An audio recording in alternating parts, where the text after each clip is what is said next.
Hello and welcome to the Beyond Their Years podcast. This is a new show where we talk movies, music and everything in between. I'm Aidan, but I can't do this alone. Joining me is my co-host and brother, Stanley Gula. Hello, and in this episode we're going to talk about James Bond and giving you our favourites, our recommendations, ones to avoid, and even some facts and trivia along the way. Yeah, we've made it to episode 2. We said in the last one we didn't know if we would, but here we are. We've had some great positive feedback. Yep. In the last episode, we noticed we were talking about James Bond a lot. Every single time we were talking about something that had nothing to do with James Bond, we'd find a way to bring it in somehow.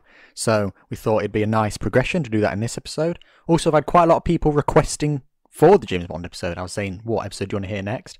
And a lot of people said, James Bond, please. Really? Yeah. I was actually quite surprised by that. Even some people are saying, I'm not even a James Bond fan, but I want to hear you two talk about it because you have a lot of banter around it. Yeah, especially my Sean Connery impression. That was quite Your good, impressions went down really well, you know. Did they? Yeah. I'm glad. People liked your Ewan McGregor. Did they? Mm. I thought that was quite annoying. I did. I thought it was quite good. I put it onto my story and went, is this Ewan McGregor or Stanley? And some people did reply and say, well, it's Ewan McGregor. It's like, no, it's Stanley. What other impression did you do? Did Sean Connery? Did Sean Connery. You did Arnie. Arnie. I did my awful George Lucas, which we will never be hearing again. No, I also did Scotland. Scottish, That wasn't good though, was it? No, that was not the best one in the episode. Quite embarrassing, wasn't it? But maybe my Jar Jar Binks was slightly more embarrassing. No, I thought that was actually quite good. Okay, so in this episode, like Stanley said, we're going to be talking about our memories of James Bond, our favourites. That will include our favourite Bonds, our movies, villains, etc, etc. We're talking about our recommendations. If you're new to the franchise and you don't really know, I think it was a good way if we can say, here's a film to check out. This is something that can get you into the franchise. Likewise, if you're new or veteran fan, whatever you want to call yourself, secret agent, I don't know what Bond fans call themselves. It's quite cheesy, isn't it? It's quite Your cheesy. Doctor Who fans call themselves like Whovians. They don't call themselves agents, do they? And Star Trek fans call themselves Trekkies. Do Bond fans go, I'm a secret agent, 00, and then like the birthday or something? No. That's really bad. That is really bad. I hope they don't. I hope they don't. I don't want to start something either. Yeah, don't call yourself secret agents because It's awful. That is really cheesy and no just one wants that. terrible. We'll be giving you our recommendations, but we'll also be giving you ones to avoid. Because there's, I think, 24 or 25 Bond films now. Yeah, there's some really highs and there's some really There lows. are some great ones, and there are some that aren't brilliant. Mm-hmm. So we'll be explaining which ones we think are good. But of course, everything is subjective. We might think something's really good. You might think it's really bad. We might say something's really bad. You might think it's really good. One of my overrated films is often classed as the number one best James Bond film. But more on that one later. For that hot take. And of course, we can't talk Bond without talking Bond songs. We cannot. That's quite hard to say, that is Bond songs. Bond songs. There's too much on going on, isn't there? Mm. Bond songs. Okay, so of course, James Bond is a movie franchise. It's one of the 4th highest grossing movie franchises of all time, alongside Star Wars, Harry Potter and the MCU. They are based on books written by Ian Fleming. The first one was published in 1953, which was Casino Royale. There have been 2 versions of this film. Of course, the famous Daniel Craig one, and of course the other one was the unofficial Peter Sellers one, in I think 1967, which is a spoof of the James Bond films. We have seen that one. Do you remember it? I don't remember it now. It's Casino Royale, but it's Peter Sellers, obviously does Pink Panther. Mm-hmm. It's really 60s, like a proper psychedelic imagery and stuff. I want to see this now. I don't remember it at all. Really? We have seen it. I do remember watching we it. have. I do remember watching it, but I think because it's not an official James Bond film, we were always just like, no, I don't want to watch that one. Same with like Never Say Never Again. You know, when Sean Connery came back in the 80s. He's really old in it. He's really old. Obviously, the title of that one, Never Say Never Again, is because he said he would never play James Bond again. So But they yeah. were like, Never Say Never, Again. and came back and did another one, which is, I think it's like a remake of Thunderball or You Only Live Twice, one of those ones. It's like a remake of one of those films. I'm not quite sure which one. It's not good. It's really not good. Anyway, as for official James Bond films, the first one was, of course, Dr. No, released in 1962. I watched it recently. I'm watching all the James Bond films back at the moment. ITV4 is showing them. I'm up to Thunderball. Which one's after that? You Only Live Twice. Twice. That should be recorded soon. And then it's On Her Majesty's Secret Service, then Diamonds Are Forever, then Live and Let Die. I think we can say we've been like Bond fans for like the majority of our life. Yeah, definitely. Because if we're thinking like Casino Royale was released 2006, you know, we were watching the classic Bond films. yeah. And I think before that, They always used to be on like Sunday afternoons on ITV4 or something, didn't they? Yeah. I actually really miss that. Like just Sunday afternoon, you'd have your roast dinner, sit down, watch a Bond film. Very British. It's so British. But it's brilliant, isn't it? So it's like we've always known them, just like in our psyche. We've watched the films tens of thousands of times. Slight exaggeration, but you know, I think we've seen them all at least like 3 times minimum. At least, yeah, definitely. Whether it's Connery, Moore, Lazenby, Brosnan, Dalton, or Craig. Yeah. We've seen those films so many times. Do you remember as well the thing that you've always had a go at me for, which was when we were in, I think it was Asda, and we were buying the James Bond box sets, and we could either choose from the gold box set or like the red box set. Yeah. And I can't think what the other films were in the red box set. But I remember Live and Let Die was one of them. Yeah. But it was up to me, and I said the golden box set for Goldfinger, Man with the Golden Gun, and GoldenEye. 3 brilliant films. Yep. But you always had a go at me for that one because you was like, I wanted Live and Let Die. Yeah. I still don't forgive you for that because the other box set I always thought was a lot better. I'm going to Google what the other ones actually were in that box set because obviously Live and Let Die, I mean, that is one of the best. If not the best. One of the best Bond films, and we'll go into that one in a second. But don't get me wrong, I mean, I think Man with the Golden Gun and GoldenEye are two very... Not GoldenEye, Goldfinger are two very classic Bond films, but I think... I mean, GoldenEye is as well. GoldenEye is brilliant. That's the one with Sean Bean. Sean Bean. That's a brilliant film, that is. Is the one with the legs? No, I don't think so. Sure. Pretty sure. I shall Google that separately. Still Googling what else was in this box set. It's called the Triple Agent. It's called the Triple Agent box set. So that's the gold one. That's a cool name for a box set, isn't it? Triple Agent. Hi, there's the red one. It's called Ultimate. It's just called Ultimate Red. That one had Dr. No, Live and Let Die, and Die Another Day. See, I'd prefer that one. See, because I watched Dr. No recently, and I've not seen that one for a long time. Like, I really couldn't really remember what happened in it. Obviously, I mean, Dr. No, you can't forget with his wooden hands. But I enjoyed that one. Live and Let Die is, of course, a classic, one of the best. Die Another Day is quite an interesting one. That's the one with Zhao and Gustav Graves and the Ice Hotel. Mm-hmm. I really like it, but it's often seen as one of the worst ones. Because they say it's so over the top, because it's the one with the invisible car and that laser that's supposed to like use the power of the sun to wipe out whole cities and stuff. But I really like it because it's over the top, but it's enjoyable and it's not boring. You know, you can get these over the top action films that are just boring because it's just like explosion. But Die Another Day, it's fun to watch. I think it was with James Bond that you want it to be over the top. I mean, yeah, because it's such a like ridiculous situation. You know, there's one man taking on like entire organisations with a suitcase that has a little tear gas compartment and a little knife that comes out the side or something. While he's there doing these little one-liners and raising an eyebrow when he's got all these gadgets and cars and stuff. Is that Die Another Day the one with Halle Berry in it? I think so. I watched it not that long ago. I think I watched it sometime last year. I really enjoy that film. I do. A View to a Kill is the lowest rated on Rotten Tomatoes, but people see Die Another Day as the worst one. A View to a Kill, that's the one with Grace Jones and Christopher Walken. See, I like that one. People's complaint with that one is because Roger Moore's so old in it. Because he's 57. He's 57 in that, so he's pushing 60. Yeah. And you can see, like, in all the stunts, it's not him. In all the bits when he's like supposed to be like flirting with the ladies, they're like 40 years younger than him. Well, not 40 years. That would make them 17. That makes it a bit questionable. More like 30 years younger than him. But I think it's quite good. But I like that one. Yeah, I do. I really like that one. But people say that's not Moore's best. I wouldn't say it's his best, but definitely not the worst out of all the Bond films. No, I wouldn't say so. There's a lot worse. But before we get to that, do you want to say what your favourites are? Do you have a list or something? I have a list. I have a top 5 Top list 5, okay.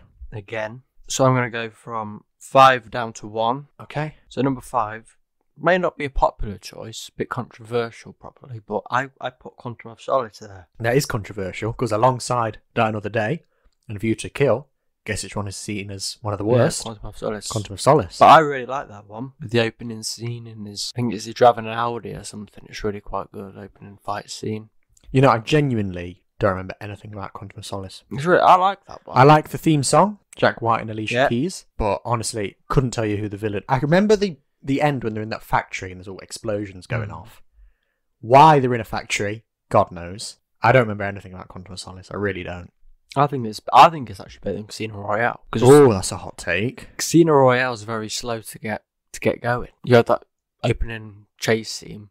it goes a bit dull for about an hour. Whereas Quantum of Solace is kind of constantly action, which is what you want with a Bond film. You know, and the Quantum of Solace is the one when they're chasing through the streets. They're in like Spain or somewhere, and there's that big festival going on. Yeah, that rings a bell. That's actually. The one. Is that the one where they go up that big tower and then he pushes him off and he gets tangled in all the wires and stuff? Yeah, and he turns around and shoots him from the Yes, that's it. That is a good scene, actually. I think it's one of Daniel Craig's best ones. I mean, it's in your top 5 favourites of the lot, so you only come here for controversial opinions, people. And that's one of them.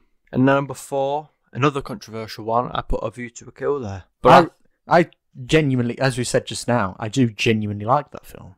So do I. I think Grace Jones and Christopher Walken together, they're quite good. I think it makes a good film. That's one of the Paris, isn't it? And you got the Eiffel Tower. Yeah, it is. So that's just an iconic scene. I do love the plot descriptions. I mean, because A View to a Kill, right? Max Zorin, a menacing microchip manufacturer, develops a scheme to exterminate all of his Silicon Valley competitors. Now it is up to James Bond, Agent 007, to put an end to the maniac's lethal plot. Isn't that brilliant? Brilliant, that is. But yeah, they're looking at Rotten Tomatoes, 36%. It deserves more than that. 40% audience score. I mean, I do like this film. The Bond song as well, Duran Duran, yeah, one of my favourites. Mm-hmm. Look at Roger Moore. He does look old. Yeah, but you can't judge a film on the age of an actor, can you? No, I know, but it's sort of like, we were saying in Never Say Never Again, it doesn't really work because Sean Connery looks so old. So people always say, like, why is James Bond supposed to be that youthful? Yeah. It's like, I do like the film, but if I have to accept a criticism of it, I will say, maybe Roger Moore should have not done it. But then the film works because of Roger Moore, doesn't it? It's a hard thing to say. Maybe he's too old, but also Roger Moore is like, it's just his charm and the eyebrow raise and everything that just makes it work. And you got to remember, it is just a film at the end of the day. He's not actually he's not actually a secret agent. He can do it because the script tells him he can. Number 3, you're going to be even more controversial. Number 3 is Live and Let Die. Of course. Another brilliant one. That's going to be number 1 on a lot of people's lists, isn't it? Yeah, definitely. That's Roger Moore's first. So you've just gone from Roger Moore's last to Roger Moore's first. And it's like, it's just one of those ones, you just remember bits of it, like the bit when he runs across those crocodiles on that lake. Just Baron Samedi, or the bit with the snake in his bed? Yeah. And the policeman. Proper... Yeah, hillbilly one. Hillbilly, proper American policeman. Isn't that the one when he's in that weird kind of karate China place? And he breaks out, doesn't he? It might be. I do believe Or it might be Man with a Golden Gun. Because now I think he breaks out of there and then he's on the chase. That's where the policeman is, isn't he? He's in Man with a Golden Gun as well, though. And here's the scene. Man with a Golden Gun. Oh. But yeah. Live and Let Die. I'm looking forward to getting onto that one in my rewatch. It's a classic. It is. It's a seriously good one, that is. I'd say Roger Moore's best. What number was that? Number 3, wasn't it? Yeah, number 2 now. Number 2, Goldfinger. Of course. Classic, Sean Connery. The best Bond, in my opinion. This is the go-to film. If you want to get into Bond, watch Goldfinger. Yeah, I mean, that's the one. The section we're saying about our recommendations or stuff. I mean, really, if you've never seen a Bond film before, or if you've only seen the Daniel Craig ones, the one you need to watch to get into Bond or just to give the franchise a go is Goldfinger. Yeah, it's got every single thing that sums up the Bond films. It's got the cool gadgets. It's got like 3 iconic villains. You've got Goldfinger, Oddjob, and Pussy Galore, all in one film. I mean, Felix Leiter's in it as well, who's obviously his like CIA friend. You've got the big attack on the big base at the end, which is typical of all those Bond films at that time. They always ended in a big battle and a base at the end, didn't they? It's got great car chases. It's got a few Bond girls in it. You've got I can't think what her name is now, but the one who gets turned into gold. That's obviously an iconic scene, that is. That's the first appearance of the Aston Martin. Yeah. Which of course is referenced in numerous Bond films that came after. It's also the Bond film that has one of my favourite openings of all Bond films. I was talking to you about it recently. Mm-hmm. But when he's in his scuba suit and he's swimming through the sea, climbs up onto the shore, unzips the scuba suit, and he's got a perfectly dry tuxedo underneath. Only in James Bond. But yeah, I just think that's one of the best. I would say it's my favourite, but there is a number 1 spot. There is a number 1. The number 1 spot is another gold one, and it's Man with the Golden Gun. Man with the Golden Gun. Again, you've got a really controversial 5, If you had Die Another Day in there, people would say that's the most controversial top 5 you've in your life, because Man with the Golden Gun is another panned film. Like, when it came out, people were like, what is this film? Roger Moore took a hit, like his confidence took a hit from it. People do not like that film, but it's one of my favourites. It used to be my number one, but then I rethought my list and stuff. But it did used to be on number one. You got Christopher Lee, Count Dooku, Count Dracula. He's the villain, Scaramanga with the 3 nipples. Yeah. He's got his golden gun. He's, great. He puts it together, doesn't it? Isn't it? What, a pen, a cigarette box. He just screws them all together. Like that, yeah. You've got the island at the end. You know the island in real life? It's actually called James Bond Island now. Because people just go there and they go, "Oh, this is James Bond Island." So they've just renamed it James Bond Island. Rightly so as well. And also that film, I think it's the one we've probably watched the most. Probably. And I have the most memories of it. One of the best scenes in that is when he fights the sumo wrestler, the massive fat sumo wrestler. Yeah, forgot about that bit. That's one of the best James Bond scenes ever, in my opinion. You can't beat that, can you? Got Nick Knack in it. Yeah, little small man. Hard as nails. It's just, that's funny when they're on that boat at the end. And James Bond's way of defeating Nick Knack. Not to, kill him. There's actually only one death in that film. I found that out recently. I thought it was quite interesting. There's only one death. And that is, well, spoiler alert, Scaramanga. Oh, obviously. But yeah, he doesn't kill Nick Knack. He doesn't do some big elaborate plot to defeat him. What does he do? Locks him in a suitcase. Yeah, I mean, that's just James. It's James Bond, but it's Roger Moore's James Bond. Just, I don't think... Imagine if Daniel Craig did that now. Can't do that when now. No Time to Die comes out, imagine Nick Knack runs at him and he just puts him in a suitcase. People would be like, what? But that's just so Roger Moore. The thing about Roger Moore is that he's got everything that you want from James Bond. He's got the moves, he's got the grooves. he's got the swagger that you need, and he's got the kind of charm. Yeah, because that's the thing. That's what really makes James Bond unique. Because there's so many spy and espionage films out there. Yeah. And obviously another high notable one is obviously Jason Bourne. Yeah, people generally put them in the same category. James Bond and Jason Bourne, even got the same initials. But it's like James Bond, it's so British, and you've got that it's the one-liners and that just the cheek that he has, and it's just that charm. You don't have that in any other spy films. Even Daniel Craig, who's supposed to be the gritty Bond, he still does it. He says they want a line here and there that's just like just brings a smile to your face. I was talking about this the other day, again in Goldfinger at the start when he has that fight with the guy in his room. Pushes him into the bath, then drops a toaster into the bath, so the guy gets electrocuted. If that was Jason Bourne or something, big fight, just leave the room. Not James Bond, he has to just adjust his tie and shocking. And then he leaves. That's just brilliant, that is. Brilliant. Only in James Bond again. Yeah. You don't get away with that in James Bond. Another one of our favourites is, again, I think it's Man with the Golden Gun, actually, this one, is the belly dancer. When she has the diamond in her belly button, and then it falls out or something, and she goes, "Oh, I've lost my charm." Then he just goes, "I wouldn't say that." That's another brilliant line, isn't it? Brilliant. Or as we were saying once as we were trying to quote that film, and we went, "I wouldn't say that, love," and we made James Bond suddenly Northern, didn't we? Yeah. Maybe that should be a new film. Northern James Bond, when he's all like, "I've lost my charm." I wouldn't say that, love. Doesn't have the same ring to it, does it? No. But yeah, Man with the Golden Gun. Is your number one? It's my number one. It's quite amazing. So you've got Quantum of Solace, Man with the Golden Gun, and View to a Kill, all in your top 5. All 3 of which are seen as some of the worst James Bond films. But like you, I like those ones. I do. I love them ones. I think I kind of like the over-the-top ones, because you don't want it to be realistic, do you? You know what I mean? No. Casino Royale is good. Yeah. We've seen it billions of times. And I wouldn't say that's an exaggeration, to be perfectly honest. I do really like Casino Royale, but it's one of those things I feel like I've seen it too many times. Definitely. So maybe I need to let it rest for a few years before I can then watch it again. But what is great about that one is it is really gritty. Do you know the opening scene when it's in black and white? Yeah, in the toilet. And he's fighting that guy in that toilet and he just smashes him to pieces. That is a great scene, because that's obviously like James Bond's...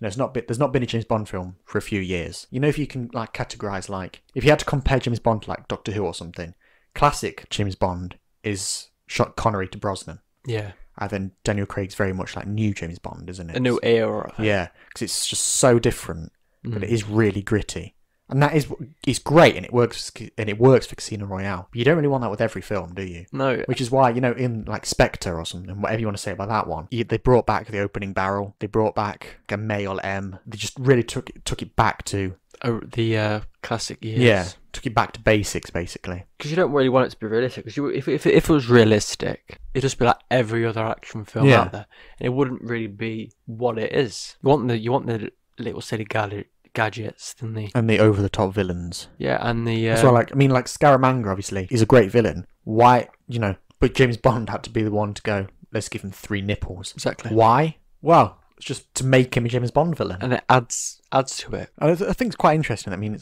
most Bond films are based on Ian Fleming's books. There are some that aren't. License to Kill, GoldenEye, Tomorrow Never Dies, The World Is Not Enough, Skyfall, Spectre, and No Time to Die. They're the only ones that aren't based on books. Interesting though, although GoldenEye isn't based on a book, the house that Ian Fleming used to live in was called GoldenEye. So that's where that name comes from. But it's like most of the Bond films are based on the books. Ian Fleming's books, anyway. It's got. I mean, I've never read a James Bond book, admittedly, so I don't know how similar they are. But I mean, they all follow the same structure, so really a lot of it's got to come from that, hasn't it? Definitely, and I think you can't go wrong with Bond films. So what are your top Bond films then? I don't really have an order for this, but I mean, we've just covered them now. But Live and Let Die would be in there, Mm-hmm. potentially even at number 1.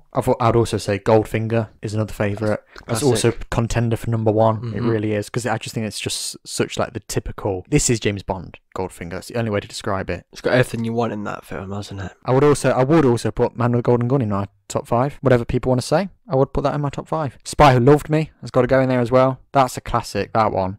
That's one of the best. Who's the villain in that? It's Jaws, isn't it? Is that the one on the cable car? It's the one with the cable cars. That's a classic then. Spy Who Loved Me. First thing I think of is that cable car scene. Mhm.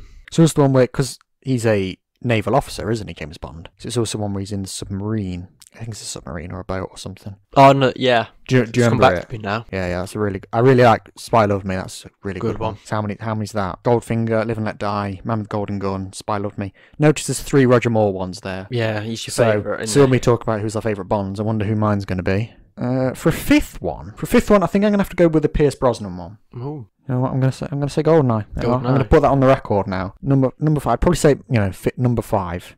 If I had to rank it, this would be number 5. But it would be GoldenEye. I think that's just such a brilliant film, and I think Pierce Brosnan is a really underrated Bond. Yeah, I agree with you, but I don't think he's a good Bond. But the films he did weren't very good. I think what we noticed. So what I was remembering obviously must be something we've like established a few years ago or something. But like he's got 2 really good ones and 2 really not bad so great ones. ones, yeah. That's the general thing that I've got in my head. Yeah. Oh yeah, GoldenEye is the one with her from X-Men in. Yeah, I thought so. Yeah, that makes it even better then, because she's a great character. She is. Right, Weird so character, but great character. But yeah, it's the Yeah. one with Sean Bean.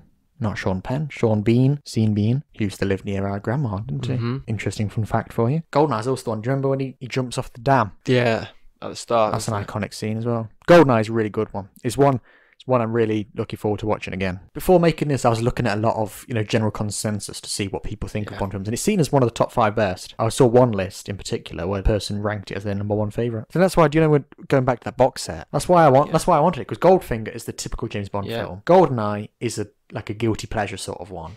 Man with the Golden Gun rather. And GoldenEye is just one that's just like it's so good. I do like that film, but I think I personally never really.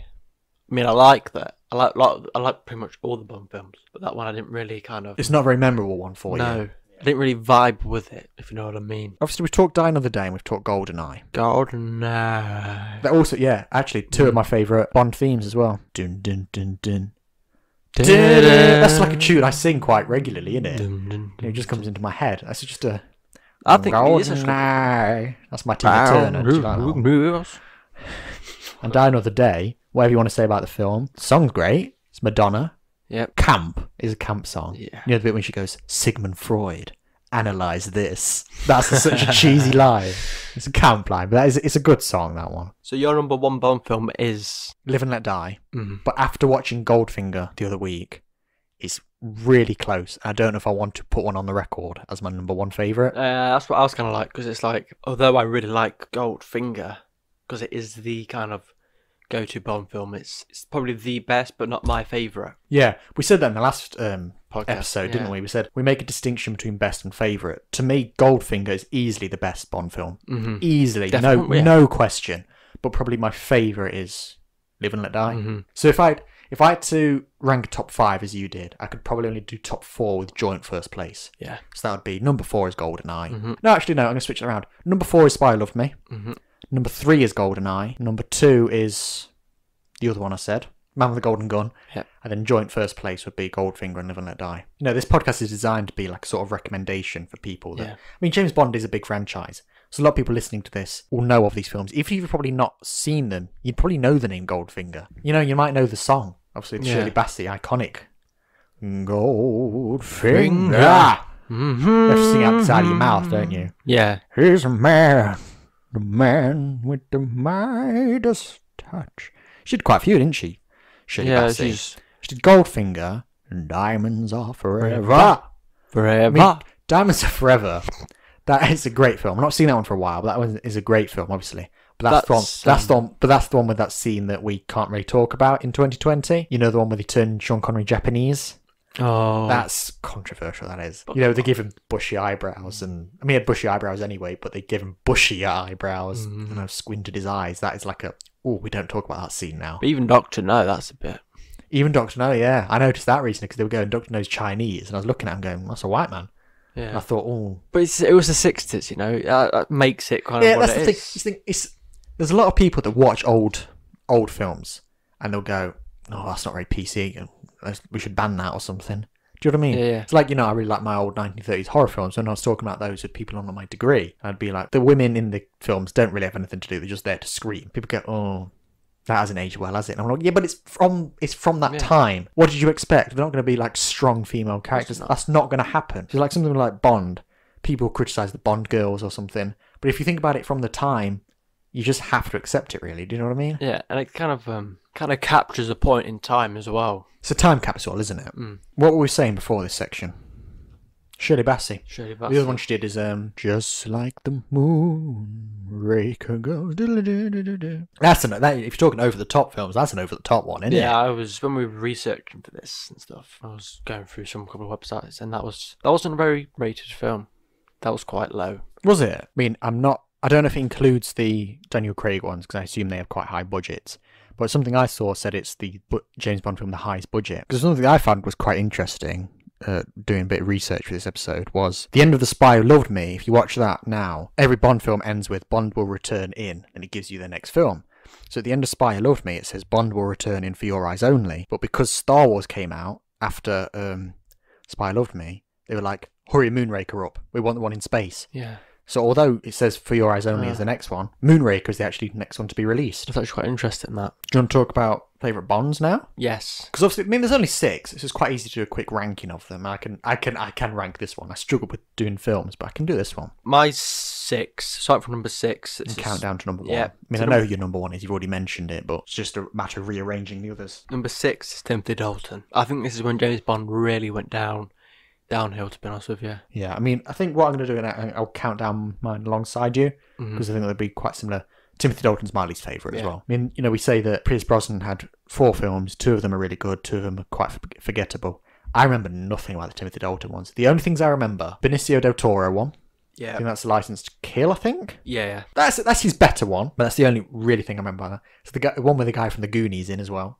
The only really thing I remember about from the Timothy Dalton ones is who's in them. So you've got Benicio del Toro, dude from the Goonies. You've got, do you know the guy who plays Salah in Indiana Jones? So like, hey, Indy. Oh, yeah. Yeah, he's in one of those. And of course, Rowan Atkinson's in one as well, isn't he? I think the one with Rowan Atkinson in isn't the... I think it's about him. Yeah, he did 2, didn't he? Yeah. And License to Kill with Benicio del Toro and guy from the Goonies in it. That's actually quite a good one. But then I think the one with Rowan Atkinson in, whichever one that was... You know what? I think that is a common misconception we've had, because Rowan Atkinson is not in a Timothy Dalton one. He's in a Pierce Brosnan one. No. I've always thought, I've just googled this now, it's quite amazing to me. Proves that we are not that familiar with this era of Bond. But I always thought Rowan Atkinson was in a Timothy Dalton one. Turns out he's in Never Say Never Again with Sean Connery. I mean, there's probably, if you are like a major Bond fan, mind blown, you're listening to this going, yeah, I know that. But for some reason, I've always thought Rowan Atkinson was in a Timothy Dalton one. What's the other Timothy Dalton? The other Timothy Dalton one is The Living Daylights. 72% on Rotten Tomatoes. Rated. I'm just not a fan of this one, really. My number 5 you won't like, and it's Pierce Brosnan. Oh, yeah. No, I don't agree with that one. See, my number 5 is George Lazenby. So why have you put Pierce Brosnan here? It just doesn't do it for me. Is it just for the same reason really earlier we were saying is we just don't really remember these films? Don't remember them, and it's not really much I can say about it. It just doesn't do it. Yeah, because it's like we were saying earlier, I mean, we do love these films. We are Bond fans, you know, we're not posers. We do know what we're talking about. But it's just like, you know, there are some films you've seen more than others. Yeah. And Pierce Brosnan actually used to be my favourite But, I can understand why he would be. That that's 90s era of Bond, isn't it now? But yeah, it's just not for me.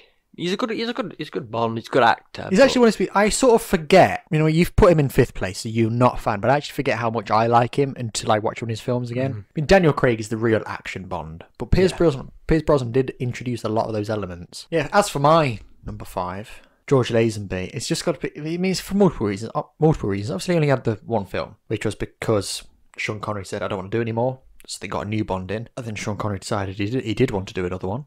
Actually, they originally were intended on explaining the difference in Bond by saying that James Bond got plastic surgery. Really? It's supposed to be like Sean Connery was like... obviously, Sean Connery's James Bond suddenly thought, I'm really vain and I want plastic surgery, and then became George Lazenby. But then at the end, they decided they weren't going to explain it and thought the audience just won't notice. They did. Yeah, and obviously. they ended up with George Lazenby. On Her Majesty's Secret Service is actually a really good Bond film. Yeah. You got the whole ski stuff, Blofeld's in it. It's a great film. My number 4 is actually George Lazenby. Really? Yeah. I was think his film was actually, I was actually thinking putting it in my top 5 Bond films, but I really like that one. Always have done. I do like the film. Obviously, this is the only Bond film where James Bond gets married as well. Which is an interesting thing as well. But for George Lazenby, he doesn't quite cut it for me. I don't think he's a particularly very good actor. George Lazenby isn't a nice person, really. I don't want to get sued for this from the Lazenby... I was about to say the Lazenby estate, but I know he's still alive. I don't want to get sued or anything, but, there are tales of him on set as being, I am James Bond, do as I say. So, that sort of taints my vision of him as Bond. I don't think you should... No, but I know I don't try to bring in behind the scenes stuff into a perspective of something, but sometimes there are times when things just do overlap. I think you should really kind of separate the art from the person. I know I do tend to do that anyway. There are a lot of occasions I do separate, especially in music. There are exceptions. Some things I really can't. I go, oh, that person did that. No, I can't listen to that. Maybe it's because George Lazenby only had the one film. Maybe if he had a few, I'd be like, well, he wasn't a very nice person, but good Bond films. Maybe it's just because he had the one. Maybe it's an exception, but I think he should have been given another chance. I think because I actually rate that film. Can you imagine if he had been in Diamonds Are Forever and they'd made him Japanese? That could even taint my vision of him even further, couldn't it? So your 4th spot is George Lazenby then. So my 4th spot. See, I'm now gonna have to just quickly debate this in my head. I'm gonna have to put Pierce Brosnan in 4th spot. I said earlier he used to be my favourite, but I think I do really like him as a Bond. I think he's quite underrated, really. I can imagine most people now, if you're not really familiar with Bond, I imagine most people now are like Pierce Brosnan or that guy in Mamma Mia. I can imagine that's what most people know him from now. So I don't think he's quite underappreciated as Bond. But the reason I have to put him at 4th place is just because I just don't really remember his era. I really like GoldenEye, as I've proved here. Die Another Day, I do like, however much people criticise it. And Tomorrow Never Dies is actually, I remember that being quite good. I just haven't seen it for a long time. But World Is Not Enough, because I don't really remember it. Pierce Brosnan films, I always think, they're very samey. Got same kind of... Very technology-based. Yes. Rather than, Madman with an Island and 3 Nipples or something. It's... not very memorable. I'm looking forward to when ITV4 shows them because I'm really looking forward to watching these again. But I just can't put Pierce Brosnan any higher in this list. I feel like our number 3s might be the same. My number 3 is Roger Moore. Oh, it's definitely not the same then. My number 3 is Daniel Craig. So what's your reason for putting Roger Moore here? He's probably the best Bond. Would you say that? No, actually. I mean, obviously, I've said this earlier, so it's not really a spoiler alert or anything. But Roger Moore's my favourite Bond. I don't think he's the best. Maybe not, but he did the best films. Consistently best films. I mean, there are some great Roger Moore lines, though. I mean, I've Googled a few now, but it's like, in Man with the Golden Gun, he says, I am now aiming precisely at your groin, so speak or forever hold your peace. There's things like that make him really good, but he's... It just depends whether you like... it's personal If you opinion. like the cheesy lines and the charm and whatever, then he can get to number 1 spot like he is with me. But if if you prefer maybe more serious or a gadget emphasis or just personal preference, really, then But as for my 3rd place, Daniel Craig, it's just merely because I like Daniel Craig's films. They are a bit hit and miss with me. I think they are overrated, and I think a lot of people who have only seen them they go, I love Bond, but they've only seen the Daniel Craig ones. It's like, you're missing a lot. Yeah. You know, you're getting the action hero, but you're missing a lot of what James Bond's about. I mean, my number 2 is Daniel Craig. Yeah. Why would you put him at number 2 ahead of Roger Moore? Personal preference, and I think Daniel Craig just plays it really, really well. With the older Bond, it's kind of a bit cheesy, whereas Daniel Craig's more kind of serious. Because it's a very different interpretation, isn't it? Mm. No two actors play Bond in the same way. No. If you did, it'd be boring. It's not real. It is more realistic, although I don't really like Bond to be realistic. But you like that quality about Daniel Craig. It's more believable than some of the old ones are. And it fits his era. Yeah. Because if they'd made, Casino Royale, imagine that opening scene of Casino Royale with Roger Moore. Yeah, you can't. That doesn't work, does it? No. And he looks mean as well. He looks like a secret agent. Maybe that's just him being miserable because he doesn't want to do the films anymore. What did he say about it? I mean, he said Skyfall would be his last. He only slit his wrists. And then he did Spectre, and he said, okay, I'll just do one more. And then he said, I'd rather slash my own wrists than do another James Bond film. And now No Time to Die is coming out. But yeah, he's my number 2. And my number 2 is, of course, Sean Connery. I think he is the best Bond. I said Roger Moore's my favourite, but I think Sean Connery is the best. Watching them back at the moment, I forgot how good Sean Connery actually is. And he just has this demeanour about him. And he just walks into a room, and it's one of those sort of... He could be quiet, but you know that he's in charge. Yeah. Or he could be straight up just being like, the name is Bond. James Bond. James Bond. And he just has this way of just, all the women are falling around all over him. All the men are like, I respect you, Bond. Have a cigar and all this sort of stuff. And it's just, I don't want to say I underappreciate him or something, but I sort of underestimated and forgot how good he is. Yeah. Like even, in the opening scene, Goldfinger again, but the first time he meets Goldfinger, do you remember the scene at the holiday plaza thing? I do, yeah. And Goldfinger's playing cards games, and he's got the woman who then later gets turned into gold. She's up on the balcony with binoculars looking down at the cards so Goldfinger can win. He just comes in, sits down, takes the microphone off her, starts speaking into the microphone, and is like telling him, I think you should lose this, and then turns it off and stuff. Just the way he can do that. I feel like that's so a Sean Connery quality of that. He just has a confidence. Yeah. I really like that about him. He's my number 1. Like you said, he is just Bond, isn't he? He's just James Bond. That's all you can really say about him. He is just James Bond. James Bond. I mean, I've just talked about Roger Moore, so I don't need to explain why he's at number 1. But yeah, I don't think Sean Connery's underappreciated or anything. I just think I underestimated how much I liked him. As for underappreciated, do you think there's any films that you think this film doesn't get enough love and it really should? I mean, Quantum of Solace might be one for you. Yep. I'm also going to say View to a Kill Again. I think for overrated, though, there's definitely some I would say, it's good, but it's not amazing. I mean, one would be a Sean Connery one. This might get some heat for this one. From Russia with Love. Ooh. I mean, it's the definitive Bond structure. Yeah. Goldfinger has it as well, but From Russia with Love is very much... I think it's the first time Spectre... Is it the first time Spectre is introduced?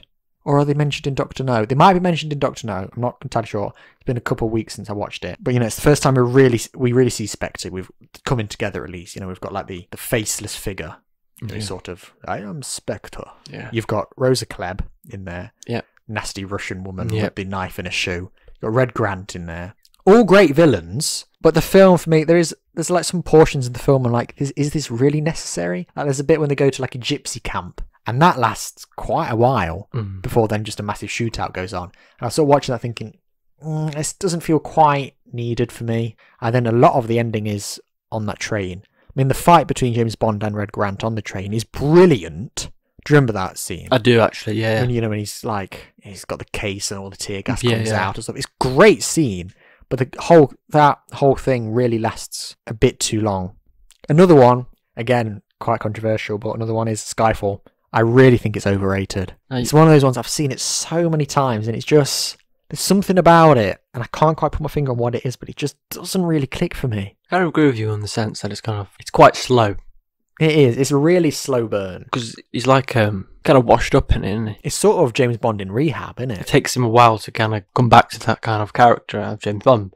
However, though, Javier Bardem is one of my favourite Bond villains. Yeah, but that's just for that scene where he strokes James Bond's legs, isn't it? Yeah, it's a funny scene, but the thing is about that is that I think it's a bit creepy. He manages to push James Bond to, he pushes him to his limit, doesn't he? I mean, because there's this whole mystery about what Skyfall means, the house that he grew up in and stuff. Interesting fact is, Albert Finney's character? Yeah. That was originally supposed to be Sean Connery. So the idea was it was supposed to be Skyfall is the house where James Bond's going to die. Mm-hmm. The idea being James Bond is a code name, hence why there's been so many of them. Yeah. That's sort of just been disregarded. Something I like to believe, and I sort of wish Sean Connery had been in Skyfall. I do agree with you on the fact that the film is kind of... There was so much hype around that film, I remember. Like, oh, Skyfall, this, Skyfall, that. I believe it's one of the most highest grossing films of all time. Just didn't hit it for me.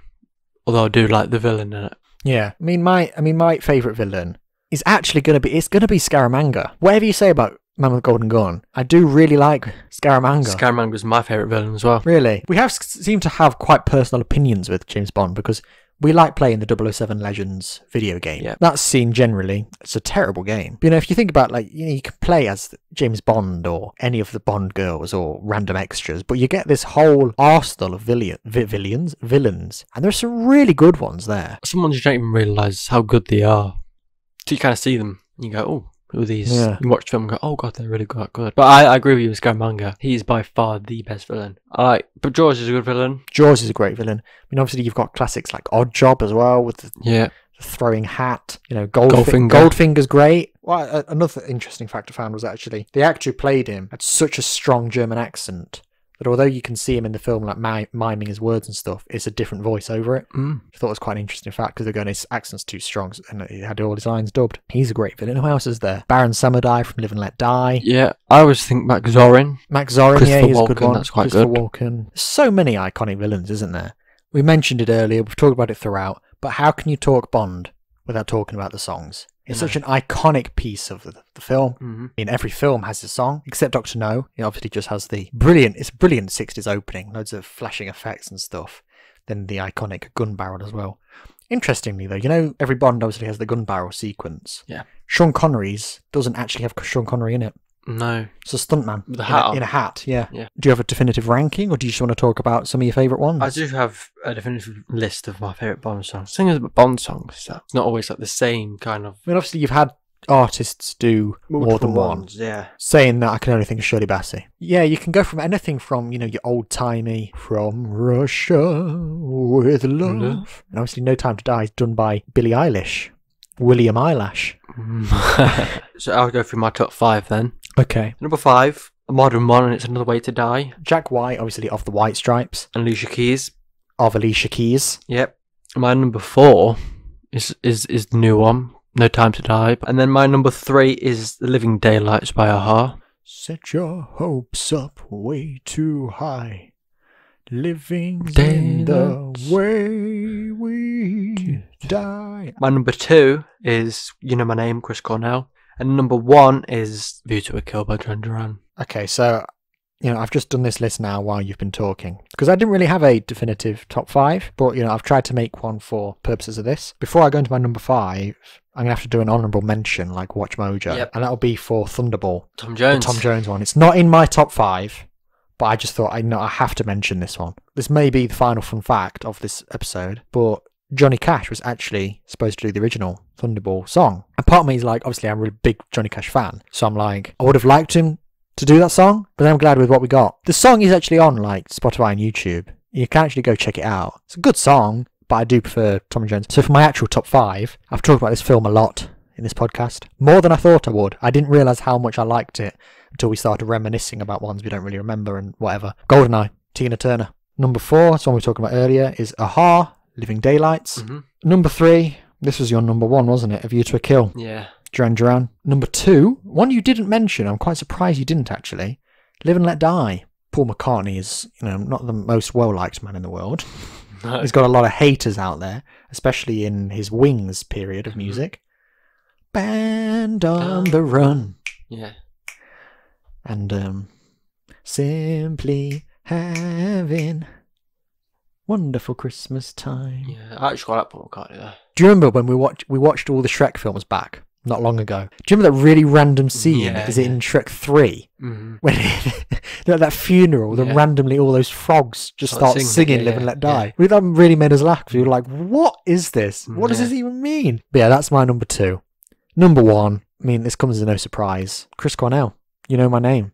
As we are coming to the end of this podcast now. Mm-hmm. To take away from this, if you are a veteran fan, then you've just got our humble opinion of it. But if you are new to James Bond and you have only ever seen Daniel Craig films or never seen any, the thing you could take away from this is go check out Goldfinger. Definitely. Have a look at Sean Connery's James Bond films. Mm-hmm. Have a look at Roger Moore's James Bond films. There's something for everyone, isn't there?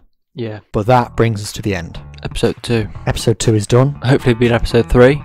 Yeah. It will be one. If you think Spectre is a crap film, or View to a Kill, or Quantum of Solace, or what else do we say, Man with the Golden Gun, if you think they're crap films, you're entitled to that opinion. And feel free to tell us. Yeah. Debate with us. That'd be quite good. Message us. Say, I don't like Quantum of Solace, here's why. Maybe even mention it on the podcast. Maybe. We may even do a future James Bond episode where we bring people in and say, you've got differing opinions, let's talk. But we can't have future episodes unless we get the support that we need. You know, I'm going to launch a YouTube channel soon. You can find this podcast on there. You can find us, of course, on Anchor FM, which is where this podcast is. That goes out everywhere onto Google Podcasts, Apple Podcasts, and of course onto Spotify. Share it. Tell your friends. Tell your family. Don't tell your dogs, as we established last week. But this has been Beyond the Years. Do you have any final closing remarks? Any shout-outs you want to give? I'd like to give a shout-out to the Fuse United football team. It's been a good one. So, I have been Aidan Gula. I've been Stanley Gula. Thank you for listening, and goodbye.